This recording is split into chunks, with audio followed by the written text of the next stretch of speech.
Hi guys, I'm Woodcraft Hamster and I thought I'd do a quick follow-up video today on these, which are my homemade cotton and wax fire starters.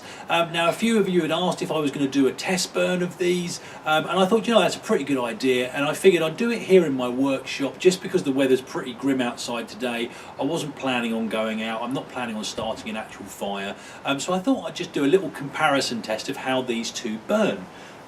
Now we made two. One of them was with these, which are just these kind of sort of oval shaped cotton wool pads for makeup removal, and then these slightly thicker ones, which I've since found out are called cotton pleats, and they're just a bit thicker, there's a bit more mass to them, and I figured I'd use like half of an oval one, and I think this is about a quarter of one of these pleats. I think they've got about the same amount of size to them, just to see if one of them works better than the other. I actually think the thicker ones will burn for a bit longer, and what I'm going to do this in two parts. I'm going to bring you a bit closer in a second. I'm going to show you how you prepare these, which is actually really simple, and then I'm going to reset the camera back up.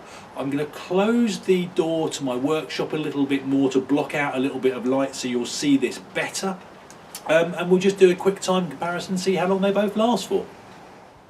Right then guys, so the first step is to prepare these ready for lighting, and it really is as simple as giving it a bit of a twist, breaking it open, and what you're looking to do is expose the cotton wool fibres that are inside. Now these thinner ones can be a little bit more difficult, and I say difficult with quite a big pinch of salt, and that, bring this a bit closer, that's pretty much all you need.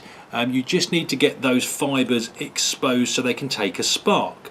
The bigger one I suspect is going to be a little bit easier, and if he says actually the wax has penetrated a little bit more than I thought. Not a problem, you just want to get your knife, hopefully that's enough, and there we go. So again, I've got that ready for lighting as well. And what I'm going to do, I'm just going to move the camera around a second just to give me a little bit more of a better angle, and also I'm going to shut the door ever so slightly just to block out some of the light so you can see this in all its glory. Right then guys, so I've just fluffed this one up a tiny bit more. You do want to make sure you've got as much exposed fibrous material as possible, and if I can get this lit, I will put them side by side and we'll stick on a timer.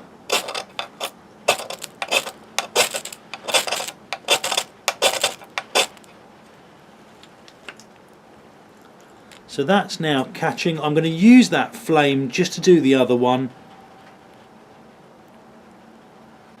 Now these thicker blocks I have just noticed, because I gave it a quick test light a second ago, I think there's too much wax soaked into these larger ones, which is making them very difficult to light. But no problem with a lighter, but with a spark it's a little bit tricky. So I'm going to leave these guys just to sit here to burn. We've got the thicker pleat blocks on the left, or my left, your right, and we've got the oval pads on my right, your left.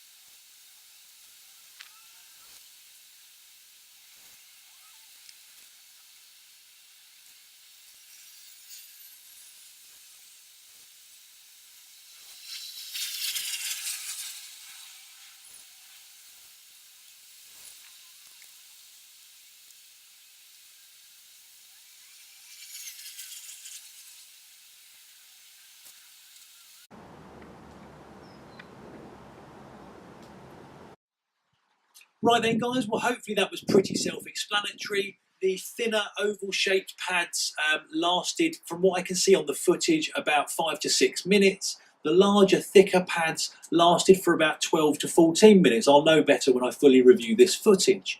Now, the interesting thing is that the thinner pads actually burnt what looked like hotter and certainly higher with a bigger flame towards the beginning. I think mostly that's because there's more surface area. And what I did notice is the thicker pads, they were much more difficult to light. I actually gave it a quick test run before I started filming, and I think because they're thicker, they've soaked up a lot more of that wax, which means the fibres are more difficult to get to.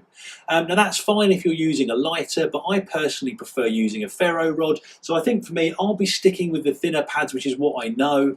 And they are a lot easier. You know, you do need to fluff them up a little bit, and you can either just carry on breaking them with your fingers, or you can use the back of a knife just to rough them up a bit. But hopefully, you know, that's of interest to you guys. A few of you did ask to see this. And this is what I would do when I'm out in the field.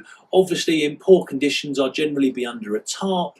You know, the wind does play a part. You know, it's quite blowy out. You'd have seen the flames moving around a bit during this.